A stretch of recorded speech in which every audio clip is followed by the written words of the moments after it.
Hello everyone, आप सभी का स्वागत है आपके अपने यूट्यूब चैनल विशाल गौतम से 183 पर। आज है 12 दिसंबर 2024 और आज की इस वीडियो में मैं आपके लिए लेकर आया हूँ 12 दिसंबर 2024 के डेली करंट अफेयर्स के कुछ इंपॉर्टेंट क्वेश्चंस। तो अगर आप किसी भी एग्जाम की तैयारी कर रहे हैं तो ये वीडियो आपके लिए काफ़ी ज़्यादा इंपॉर्टेंट रहने वाली है। अगर आप इस चैनल पर पहली बार आए हैं तो चैनल को सब्सक्राइब कर लीजिए और साथ ही बेल आइकन को भी ऑल पर प्रेस कर लीजिए। तो चलिए चलते हैं आज के अपने टॉपिक की ओर। तो कल की वीडियो में हमने जाना था दिसंबर 2024 में किस राज्य ने रेस्टोरेंट और कार्यक्रमों सहित सार्वजनिक स्थानों पर गौमांस की खपत पर प्रतिबंध लगा दिया है। तो असम राज्य ने। इंदिरा गांधी शांति पुरस्कार 2024 से किसे सम्मानित किया जाएगा? मिशेल बैचलेट को। अंतर्राष्ट्रीय भ्रष्टाचार विरोधी दिवस 2024 कब मनाया गया है? तो ये मनाया गया है 9 दिसंबर को। एशियाई क्रिकेट परिषद यानी एसीसी के अध्यक्ष कौन बने हैं? शम्मी शिलवा। संयुक्त राज्य महासभा ने किस दिवस को विश्व ध्यान दिवस घोषित किया है? 21 दिसंबर को। दिसंबर 2024 में स्वास्थ्य मंत्री जेपी नड्डा ने किस राज्य में 100 दिवसीय टीबी उन्मूलन अभियान शुरू किया है? हरियाणा राज्य के पंचकूला में। खाद्य और सार्वजनिक वितरण मंत्री प्रहलाद जोशी ने सार्वजनिक वितरण प्रणाली आपूर्ति श्रृंखला की दक्षता बढ़ाने के लिए किस पोर्टल को लॉन्च किया है? अन्ना चक्र और स्कैन पोर्टल को। किस देश ने पहली बार संयुक्त राष्ट्र मानव पदार्थ आयोग के 68वें सत्र की अध्यक्षता की है? तो ये की है अपने देश भारत ने। किस देश के एशिया प्रशांत क्षेत्र के लिए अंतर्राष्ट्रीय सामाजिक सुरक्षा संघ के गुड प्रैक्टिस अवार्ड से सम्मानित किया गया है? भारत को। किस देश में लिंगानुपात 2014-15 में 918 से बढ़कर 2023-24 में कितना हो गया है? 930। हाल ही में गूगल ने एशिया का दूसरा सुरक्षा इंजीनियरिंग केंद्र कहाँ शुरू करने की घोषणा की है? हैदराबाद में। हाल ही में वेगा सी रॉकेट से कोपरनिकस सेंटिनल-1 उपग्रह को किसने प्रक्षेपित किया है? यूरोपीय अंतरिक्ष एजेंसी ने। तो अब आते हैं हम आज के अपने प्रश्नों की ओर और पहला क्वेश्चन है आज का हमारा, विश्व मानवाधिकार दिवस 2024 कब मनाया गया है? तो राइट आंसर है इसका ऑप्शन बी, 10 दिसंबर को। तो 10 दिसंबर को विश्व मानवाधिकार दिवस मनाया गया है। 10 दिसंबर को हर साल विश्व मानवाधिकार दिवस मनाया जाता है। विश्व मानवाधिकार दिवस 2024 का उद्देश्य युवाओं में मानवाधिकार शिक्षा के बारे में जागरूकता फैलाने और कम उम्र से ही समानता, न्याय और सम्मान के मूल्यों को बढ़ावा देने के महत्व को बताना है। और इसकी थीम है हमारे अधिकार हमारा भविष्य अभी। 11वां अंडर 19 एशिया कप 2024 का खिताब किस देश ने जीता है? राइट आंसर है इस क्वेश्चन का ऑप्शन सी, बांग्लादेश ने। बांग्लादेश ने लगातार दूसरी बार अंडर 19 एशिया कप का खिताब जीता है और इससे पहले बांग्लादेश ने पिछले साल संयुक्त अरब अमीरात को हराया था। अब बात करें 11वां अंडर 19 एशिया कप 2024 की, तो इसका आयोजन हुआ 29 नवंबर से लेकर 8 दिसंबर 2024 तक हुआ और मेजबान देश इसमें संयुक्त अरब अमीरात है और विजेता रहा इसमें बांग्लादेश की टीम। और कप्तान कौन थे? मोहम्मद अजीजुल हकीम तमीम। और उपविजेता टीम रही इसमें अपने देश भारत की और कप्तान कौन रहे इसमें? मोहम्मद अमान। श्रृंखला का सर्वश्रेष्ठ खिलाड़ी इकबाल हुसैन इनोम को, जो कि ये बांग्लादेश के हैं, और सर्वाधिक जो रन लगाए वो लगाए पाकिस्तान के खिलाड़ी साहजेब खान ने। 336 टोटल रन बनाए इन्होंने। और सर्वाधिक जो विकेट लिए वो लिए बांग्लादेश के खिलाड़ी इकबाल हुसैन इनमोन ने। 13 टोटल विकेट लिए इन्होंने। केंद्रीय ऊर्जा और आवास एवं शहरी मामलों के मंत्री मनोहर लाल खट्टर ने किस राज्य में ऊर्जा वीर योजना का शुभारंभ किया है? राइट आंसर है इसका ऑप्शन बी, आंध्र प्रदेश के विजयवाड़ा में। केंद्रीय ऊर्जा और आवास एवं शहरी मामलों के मंत्री मनोहर लाल खट्टर ने आंध्र प्रदेश के मुख्यमंत्री चंद्रबाबू नायडू के साथ विजयवाड़ा में ऊर्जा वीर योजना का शुभारंभ किया है। और इस योजना का मुख्य उद्देश्य ऊर्जा दक्षता और नवीकरणीय ऊर्जा पहल को बढ़ावा देना है और यह ऊर्जा संरक्षण को जीवन का तरीका बनाने के लिए समर्पित व्यक्तियों का एक नेटवर्क तैयार करेगा। और इस पहल के तहत आंध्र प्रदेश न केवल भारत के ऊर्जा बचत लक्ष्यों में योगदान देगा बल्कि नागरिकों को स्थायी प्रथाओं में सक्रिय रूप से भाग लेने के लिए सशक्त भी बनाएगा। आंध्र प्रदेश की अगर हम बात करें तो इसकी राजधानी है अमरावती। मुख्यमंत्री हैं एन चंद्रबाबू नायडू और राज्यपाल हैं S Abdul Nazeer. Euro Grip tyres के नए ब्रांड एम्बेसडर कौन बने हैं? राइट आंसर है option B, M S Dhoni. Bharat के अग्रणी थ्री व्हीलर और off highway tyre brand Euro Grip tyres ने दिग्गज क्रिकेटर एम एस धोनी को अपना ब्रांड एम्बेसडर बनाया है। Euro Grip TVS Euro Grip और टीवीएस टायर्स की निर्माता कंपनी टीवीएस श्री चक्र लिमिटेड की स्थापना 1982 में हुई थी। तमिलनाडु के मुख्यमंत्री एम के स्टालिन ने जलवायु व्याख्या पार्क का उद्घाटन कहाँ पर किया है? राइट आंसर इस क्वेश्चन का ऑप्शन ए, चेन्नई में। तमिलनाडु के मुख्यमंत्री एम के स्टालिन ने चेन्नई के केलाबक्कम में जलवायु व्याख्या पार्क का उद्घाटन किया है और यह 15 करोड़ रुपए की लागत से बना है। इस पार्क में एक मूर्तिकला उद्यान, खेल का मैदान, योग स्थान और एक पुरातत्व व्याख्या केंद्र है। कार्बन और हीट सिंक के रूप में डिजाइन किया गया यह पार्क देशी पौधों का उपयोग करता है और साथ ही वर्षा जल के पुनः उपयोग को बढ़ावा देता है। भारतीय क्रिकेट कंट्रोल बोर्ड यानी बीसीसीआई के कार्यवाहक सचिव कौन नियुक्त हुए हैं? राइट आंसर है ऑप्शन सी, देवजीत सैकिया। पूर्व संघ क्रिकेटर देवजीत सैकिया को भारत क्रिकेट कंट्रोल बोर्ड का यानी बीसीसीआई का कार्यवाहक सचिव नियुक्त किया गया है और देवजीत सैकिया ने जय शाह का स्थान लिया है। बीसीसीआई यानी भारतीय क्रिकेट कंट्रोल बोर्ड यह भारत में क्रिकेट के लिए राष्ट्रीय शासकीय निकाय है। इसका गठन हुआ था दिसंबर 1928 में। मुख्यालय इसका मुंबई महाराष्ट्र में है और अध्यक्ष हैं रोजर बिन्नी।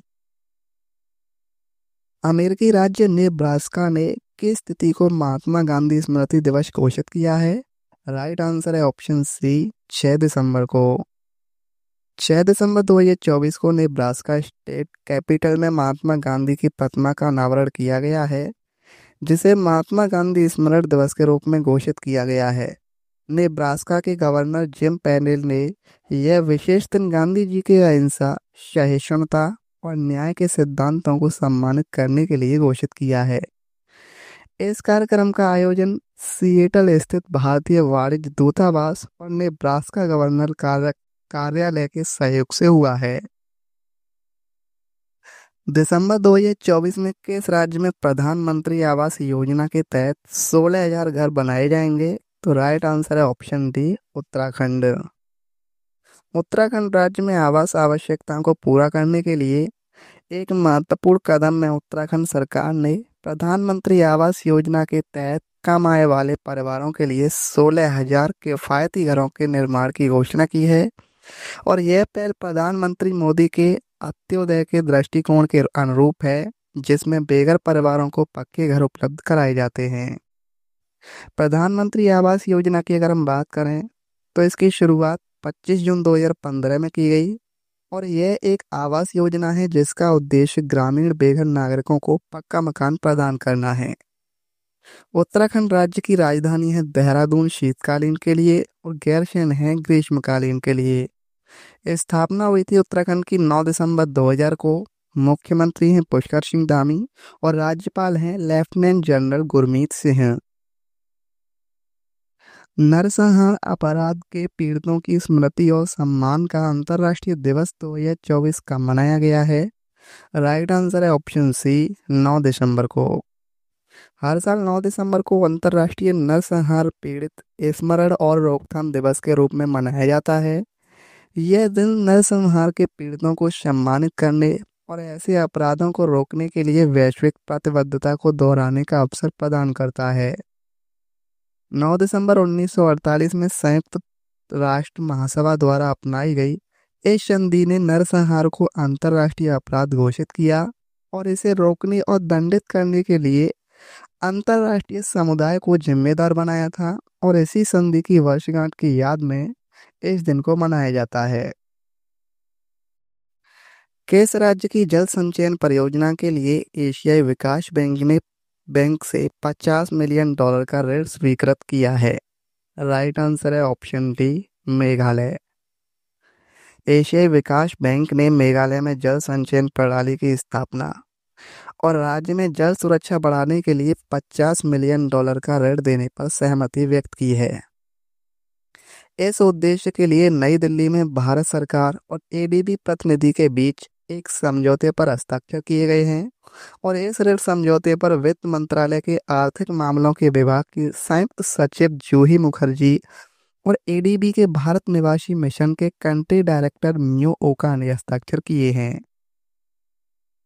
एडीबी यानी एशियन डेवलपमेंट बैंक की स्थापना 1966 में हुई थी। एशियाई विकास एक क्षेत्रीय बहुपक्षीय विकास बैंक है जो एशिया प्रशांत क्षेत्र पर केंद्रित है। यह गरीबी उन्मूलन और विकास उद्देश्यों के लिए सदस्य देशों को ऋण प्रदान करता है और परामर्श और तकनीकी सेवाएं प्रदान करता है। मुख्यालय इसका मनीला फिलीपींस में और अध्यक्ष हैं मासात्सुको अकासावा।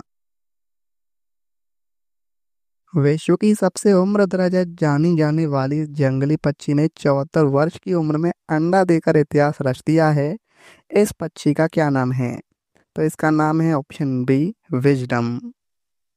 विश्व की सबसे उम्रदराज जानी जाने वाली जंगली पक्षी विजडम जो एक लेसन अल्बाट्रॉस है जिसने 74 वर्ष की उम्र में 4 साल बाद फिर से अंडा देकर इतिहास रच दिया है। उनकी यह उपलब्धि उनके अद्वितीय जीवन, दीर्घायु और प्रजाति के संरक्षण में योगदान को दर्शाती है और विजडम नामक मादा लेसन अल्बाट्रॉस दुनिया की सबसे पुरानी ज्ञात जंगली चिड़िया है। दिसंबर 2024 में किस मंत्री ने भारतीय सांकेतिक भाषा के लिए पीएम ई विद्या डीटीएच 24x7 चैनल को लॉन्च किया है? राइट आंसर है ऑप्शन सी धर्मेंद्र प्रधान। केंद्रीय शिक्षा मंत्री धर्मेंद्र प्रधान ने भारतीय सांकेतिक भाषा के लिए पीएम ई विद्या डीटीएच 24x7 चैनल को लॉन्च किया है। यह चैनल भारतीय सांकेतिक भाषा को बढ़ावा देगा और इसे भारतीय सांकेतिक भाषा को एक भाषा और एक विषय के रूप में बढ़ावा देने के लिए संकल्पित किया गया है। यह राष्ट्रीय शिक्षा नीति 2020 के उद्देश्यों के अनुरूप एक कदम है और यह चैनल स्कूली बच्चों, शिक्षकों, शिक्षाविदों और अन्य हितधारकों के लिए सीखने की कंटेंट प्रदान करेगा। अब स्टैटिक जीके को देखें तो गोपाल कृष्ण गोखले ने सर्वेट ऑफ इंडिया सोसाइटी की स्थापना किस वर्ष की थी? 1905 में। हरिजन सेवक संघ की स्थापना 1932 में किसके द्वारा की गई थी? महात्मा गांधी के द्वारा।